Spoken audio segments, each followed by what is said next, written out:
Good evening, ladies and gentlemen. Thank you very much for inviting me to today's conference devoted to the vaccine rollout. Obviously, in this country, it's all going very well, and let's hope it continues this way. But I'd like to talk to you about the vaccine hesitancy. I'll give you a historical overview, and I'll also tell you how we can talk to people who are hesitant in order to possibly change their mind. A recent YouGov poll showed that 21% of adults in the UK are unlikely to take the vaccine, while a further 12% are unsure, which means that 33%, which is a third of all the UK adults, are still hesitant, are not confident they will take the vaccine. Paula Larsson, who's a medical historian at Oxford University, who also studies the anti-vaccination movements, says that vaccine hesitancy is as old as the vaccines themselves. The first ever vaccine against a contagious disease was developed by a British doctor called Edward Jenner in 1796. And as you can imagine, back then, the risks of taking a vaccine were a lot higher than they are now. Obviously, the vaccines were carried out in not very sanitary conditions, which led to secondary infections. However, they still outweighed the side effects and the risks posed by the disease themselves. These side effects of the vaccine were sometimes lingering and unpleasant. Some people had to take time off work, and obviously that meant the loss of income. So back then, these concerns and the hesitancy was legitimate and justified. What also surfaced during the pandemics back in the day were what Paula Larsson calls the white knights. They were people who harnessed these popular concerns and used them to drive their own agenda, but also to paint themselves as heroes.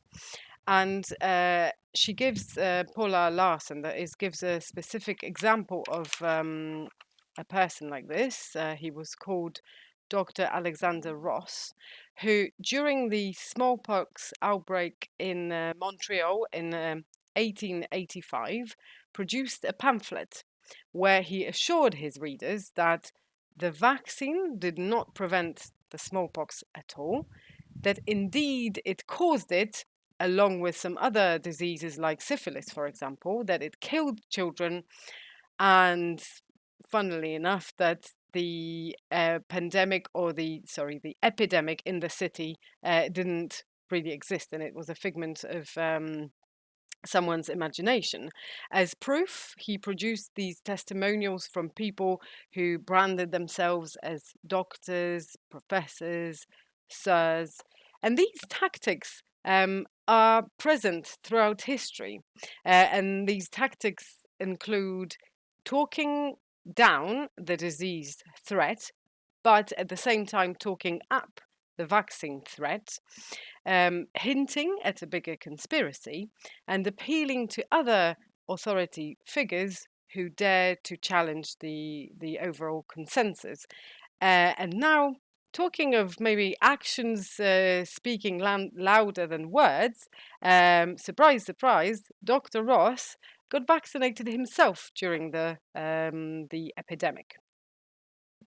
So, how do we approach the vaccine hesitant? How do we talk to these people to make them change their mind and get vaccinated? First and foremost, we shouldn't brand them as anti-vaxxers. This is a pejorative term doesn't sit with people well. And there is a clear distinction between the anti-vaxxers and the vaccine hesitant people. Anti-vaxxers are very hard to convince, sometimes maybe even impossible to convince, while the vaccine hesitant people just have concerns, and they want to be listened to, and they want their concerns to be somehow debunked and explained. Secondly, we need to approach these people the right way. Obviously, instinctively, we want to tell them they're wrong, and we want to confront them. And maybe sometimes we even want to dismiss them as crazy or stupid, but this is not the right way. Excuse me. Basic human instinct is wired in such way that if our beliefs get challenged, we end up believing them even more firmly than before. This is the so-called backfire effect. Us human beings, we've got this defensive mechanism where we actively seek out information that proves that we are right. Thirdly, when we talk to vaccine hesitant people, we need to be empathetic.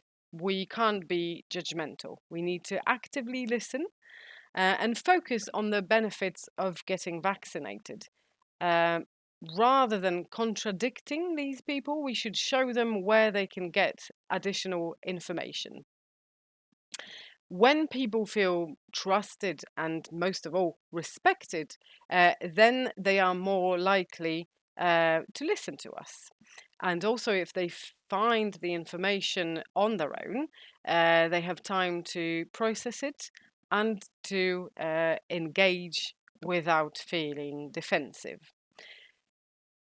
Fourth, there is some behavioral science tactics which can be used by everyone, by governments, by even by us talking to our friends or family members who are vaccine hesitant. And the best thing that the governments all over the world could do is to make taking the vaccine seem like the social norm. Use very positive language, which inherently assumes that taking the vaccine is the social norm, that everyone is doing it. Media should be publishing headlines which are underlining and emphasizing how high the vaccine take-up is and how positive it is for the whole of society for us all to get vaccinated. We instinctively feel connected with those who are following rules. And we also do tend to copy our close ones or those who are in our in-group. So if they take the vaccine, we are likely to follow them. And finally, it should be made very, very easy to get vaccinated. To get vaccinated after work or at the weekend, so that we don't have to take time off work. It should be very easy to travel to the vaccination centres. People should be given very clear instructions of how to get to them, because we shouldn't underestimate the power of these informations and these clear instructions. They're very, very important. To sum up, hesitancy is as old as the vaccines themselves.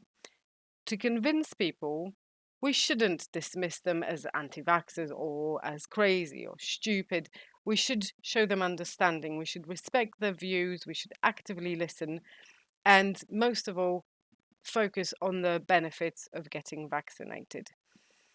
Because using these smart behavioral science tactics rather than a draconian system of enforcement is much more positive and much more effective, because these draconian measures only embed deeper the resistance, the vaccine resistance. And obviously, now we need people to cooperate for the good, for the future, for the sake of the future of us all. Thank you very much.